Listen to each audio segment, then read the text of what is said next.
नमस्कार दोस्तों, स्वागत है आप सभी का first step running with Rohit sir.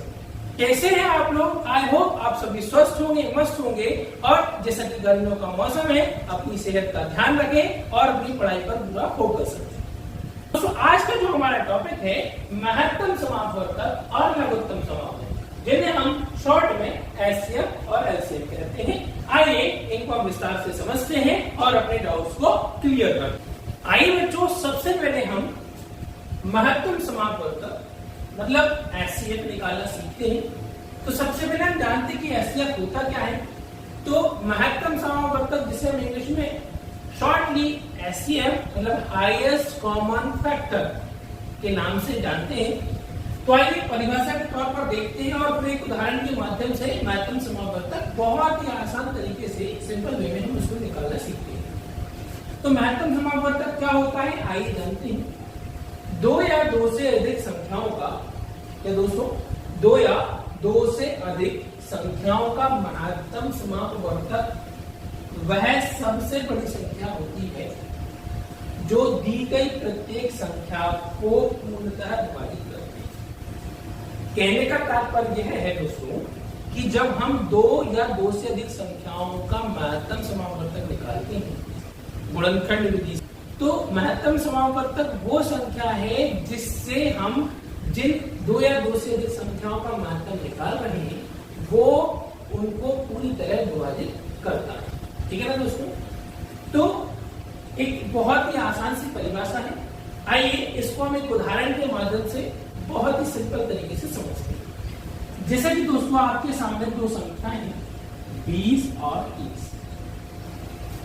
हम इन दोनों का महत्तम समापवर्तक निकालते हैं। तो सबसे पहले हम 20 का गुणनखंड करते हैं।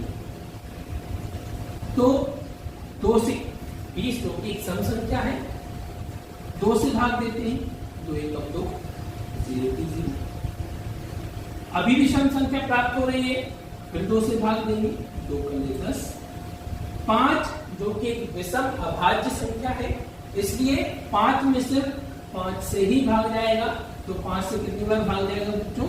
एक बार भाग जाएगा। तो इस प्रकार से आपको 20 के यहाँ पर गुणनखंड जो प्राप्त हुए हैं वो है 2 गुणा 2 गुणा 5। ठीक है बच्चों? उसी प्रकार से हम 30 का भी यहाँ पर गुणनखंड करते हैं। तो सबसे पहले 30 एक सम संख्या है, इकाई अंक 0 है, सम संख्या है, इसलिए सबसे पहले 2 से भाग देंगे, 2 एकम 2। तो यहाँ 1 बचेगा, आगे 0 है, 10 हो जाएगा, 2 बचे 10। तो बच्चों आप ये देखेंगे अब आगे वाली जो संख्या है 15 है, जिसमें इकाई का अंक 5 है, इसलिए एक विषम संख्या है। तो इसे हम 2 से भाग ना देकर हम किससे भाग देंगे बच्चों? 3 से भाग देंगे। अब जब 3 से भाग देंगे तो 3 से 15 को कितनी बार?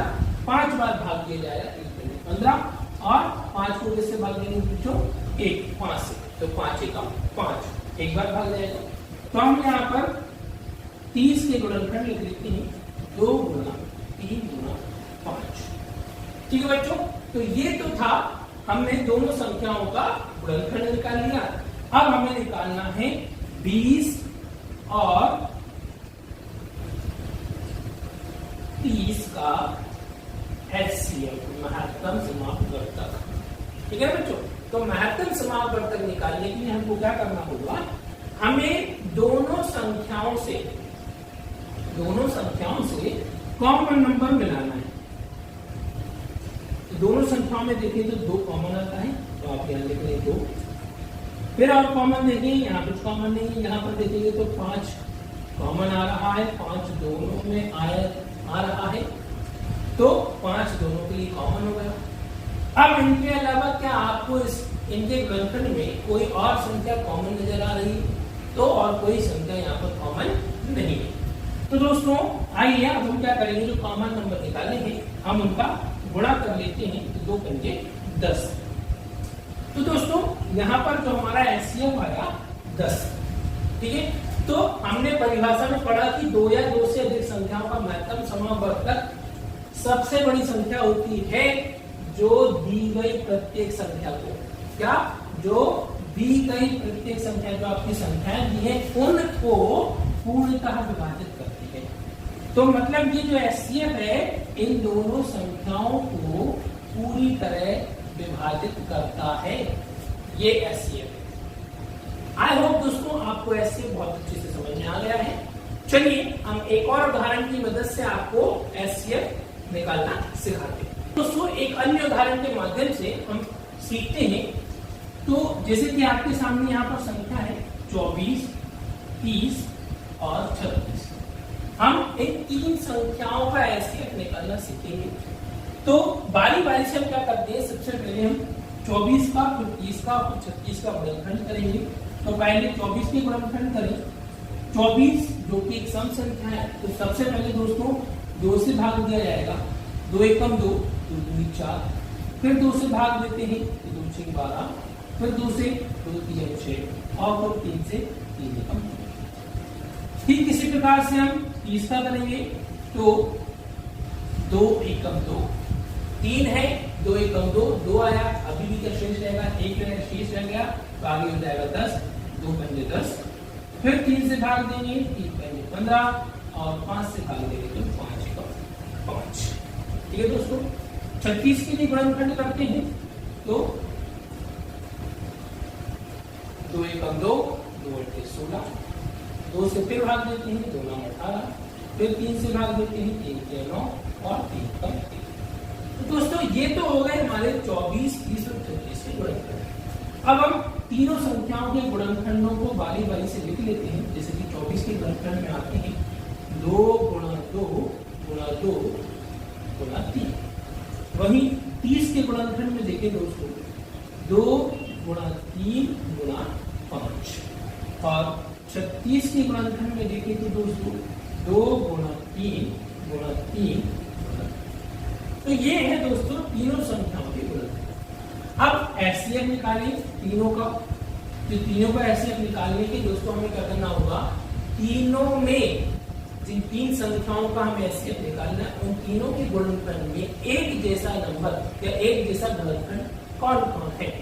तो जैसे कि देखिए 2 तीनों में 2 से भाग, 2 को कॉमन ले लिया। इसके अलावा देखिए तो 3 3 3, ठीक है, कोई भी 3 दे सकते हैं। इसके अलावा दोस्तों आप मुझे बताइए तीनों के गुणनखंडों को देखकर क्या और कोई गुणनखंड कॉमन है, ओवेनिस गुणनखंड है क्या।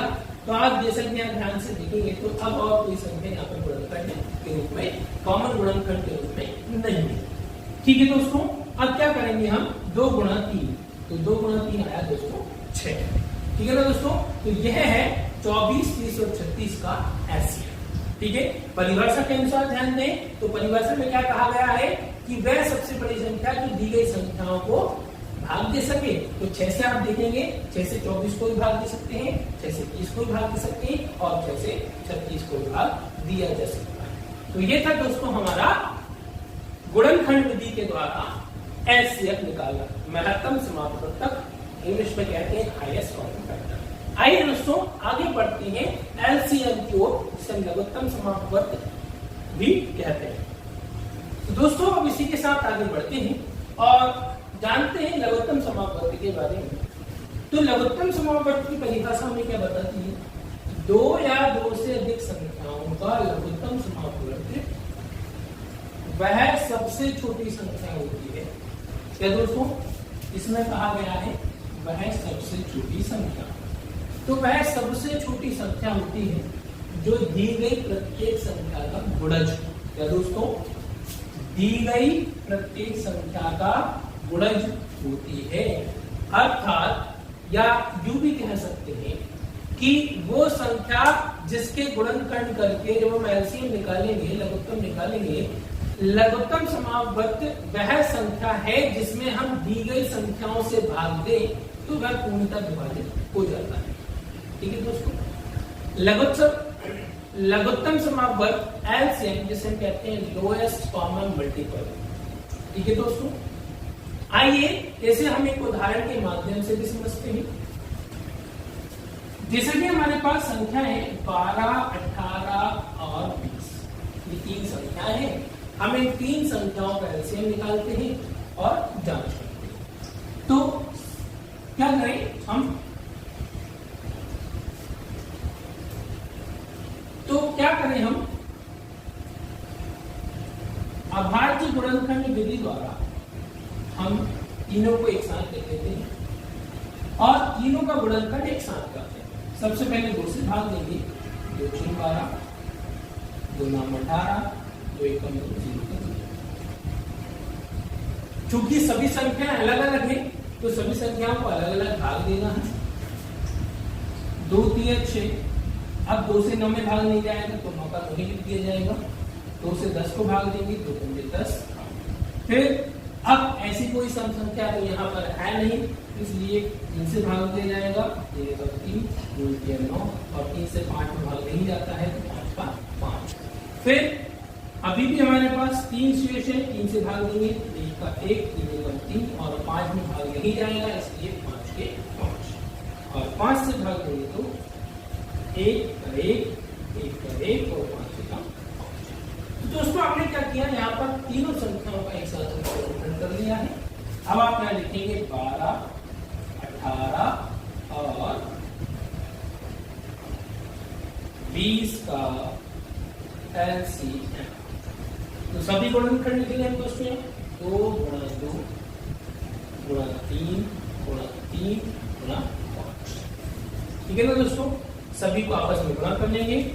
2 दूनी 4, 4 दिया 12, 12 दिया 36, और 36 गुणा 5 करते हैं तो 5 का 30, और 5 से 15 18, 180। तो यहाँ पर आपको 12, 18, 20 इनका एलसीएम जो मिला वो है 180। अब परिभाषा के अनुसार बात करें कि जो दी गई प्रत्येक संख्या का गुणज है कौन, एलसीएम, लघुत्तम समापन, ये जो है इन तीनों संख्याओं का गुणज है। मतलब हम इस संख्या में इन तीनों से भाग आसानी से दे सकते हैं, चाहे तो आप चेक कर सकते हैं। आइए दोस्तों एक अन्य उदाहरण के माध्यम से और समझते हैं। तो जैसा कि हमारे पास 3 संख्याएं 8, 12 और 15, हम इन तीनों का एलसीएम निकालते हैं। तो दोस्तों क्या करना है, आपको फिर से वही एक साथ तीनों संख्याओं का गुणनखंड करना है। सबसे पहले सम संख्या देखी जाएगी, 2 से भाग देते हैं, 2 चौके 8, 2 6 12, 15 में तो दोस्तों 2 से भाग नहीं जाएगा, इसलिए 15 के 15। अभी भी 2 से भाग जा रहा है, 2 दूनी 4, 2 के 6 और 15 के 15। अभी भी आपके सामने सम संख्या है, इसलिए 2 एकम 2, 3 का 3 और 15 के 15। दोस्तों अब गुणनखंड में यहाँ पर सम संख्याएं नहीं है, तो 2 के बाद अब हम किससे भाग देंगे, 3 से भाग देंगे, तो 1 का 1, 3 का 3 और 3 पंजे 15, और फिर 5 से भाग दे दिया जाएगा तो 1 का 1, 1 का 1, 5 का 5। तो दोस्तों हमने 8, 12 और 15 के हमने गुणनखंड कर लिए हैं। तो यहाँ लिखेंगे 8, 12 और 15 का एलसीएम। ठीक है दोस्तों, गुणनखंड लिख लेते हैं। तो गुणनखंड में 2 गुणा 2 गुणा 2 गुणा 3 गुणा 5। ठीक है दोस्तों, इसके बाद आइए सबको आपस में गुणा करते हैं। तो 2 दूनी 4, 2 दूनी 4, 4 दूनी 8, 8 दिया 24, और 24 पंजे होता है दोस्तों 120। ठीक है ना दोस्तों, तो ये है हमारे 8, 12, 15 का एलसीएम, जो कि 8, 12, 15 का क्या है दोस्तों, गुणज है। तो दोस्तों ये था हमारा आज का एचसीएफ और एलसीएम, जो कि बहुत ही सिंपल, बहुत ही आसान तरीके से हमने आज समझ लिया है। दोस्तों वीडियो पसंद आई हो तो लाइक जरूर करें, कमेंट बॉक्स में हमें अपनी वीडियो के बारे में जरूर बताएं, चैनल को सब्सक्राइब करना ना भूलें। मिलते हैं इसी के साथ अगले वीडियो में। जय हिंद, जय भारत।